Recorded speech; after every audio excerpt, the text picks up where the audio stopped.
History में हम पढ़ते हुए आ रहे हैं कि एक राजा दूसरे साम्राज्य पे हमला करता था ताकि वो और ताकतवर और अपनी बाउंड्रीज़ को बढ़ा सके। हमारे देश में ऐसे बहुत सारे इन्वेडर्स आए जो आए थे हमला करके कब्ज़ा करने।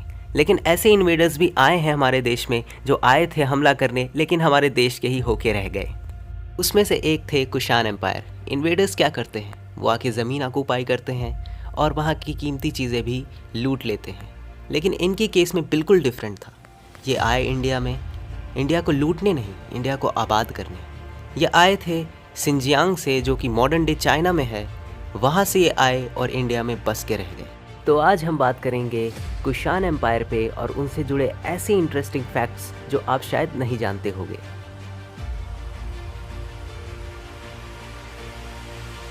कुषाण एम्पायर फर्स्ट सेंचुरी से लेकर थर्ड सेंचुरी तक इंडिया में टिका रहा और इनको विदेशी बोलना बिल्कुल गलत होगा क्योंकि ये भारतीय ही थे और कुषाण एम्पायर के सारे मेन किंग्स इंडिया में ही पैदा हुए थे। उसमें से एक किंग थे सम्राट कनिष्क, जिन्होंने कुषाण एम्पायर को अपनी बुलंदियों पर पहुंचा दिया।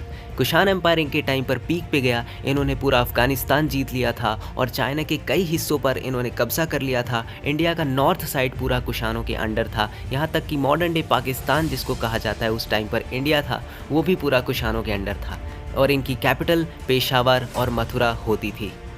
सम्राट कनिष्क बुद्धिस्ट डिवोटी थे। उन्होंने अपने टाइम पर बुद्धिज़्म को बहुत ज़्यादा विदेशों में फैलाया था। उन्होंने बुद्धिस्ट स्कॉलर को विदेशों में भेजा था ताकि बुद्धिज़्म और ज़्यादा तेज़ी से फैले। उन्होंने गोल्ड कॉइन भी बनवाया था जिसमें उन्होंने बुद्धा की आकृति भी लगाई थी। लेकिन एक फैक्ट ये भी है कि जब कुषाण एम्पायर इंडिया आए थे, बुद्ध धर्म अपनाने से पहले उन्होंने खुद का भगवान भी साथ में लेके आए थे और उनके भगवानों में से एक का नाम था ओशो, जो कि हूबहू हिंदू गॉड शिवा जैसा दिखता है। बहुत से हिस्टोरियंस और राइटर्स का ये भी कहना है कि इनको ही बाद में शिवजी बना दिया गया। जैसे कि वज्रयान शाखा में हमें विनायक बुद्धा देखने को मिलते हैं, जिनको गणेश जी भी कहा जाता है। लेकिन मैं आपको ये बता दूं कि हम किसी की भी धार्मिक भावना को आहत करने के लिए नहीं कह रहे हैं, हम फैक्ट्स और एविडेंस पर ही बात कर रहे हैं।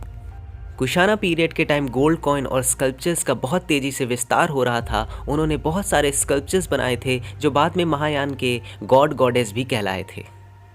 कुषाण बुद्धा के फॉलोअर थे तो उन्होंने बुद्धा की भी कई स्टाइल में मूर्ति बनाई थी, जैसे कि कई सारे हाथों के साथ, कई सारे हेड के साथ, जो बाद में और तेज़ी से बनने लगी, जिसको अवलोकितेश्वर बुद्धा बोला जाता है। और हम वापस सम्राट कनिष्क की बात करें तो उनकी डेथ के बाद उनका एक स्तूपा बनवाया गया था, जो कि आज मॉडर्न डे पेशावर पाकिस्तान में है, जो कि उस टाइम वो बुद्धिस्ट गढ़ हुआ करता था। दरअसल उस टाइम पे बुद्धिज़्म का ये रिचुअल्स हुआ करता था कि मरने के बाद जलाकर हड्डियों को लेकर स्तूपा बनवाया जाता था। और आज भी हम लोग इंडिया में कई हिस्टोरिकल प्लेसेस पे स्तूपास देख सकते हैं।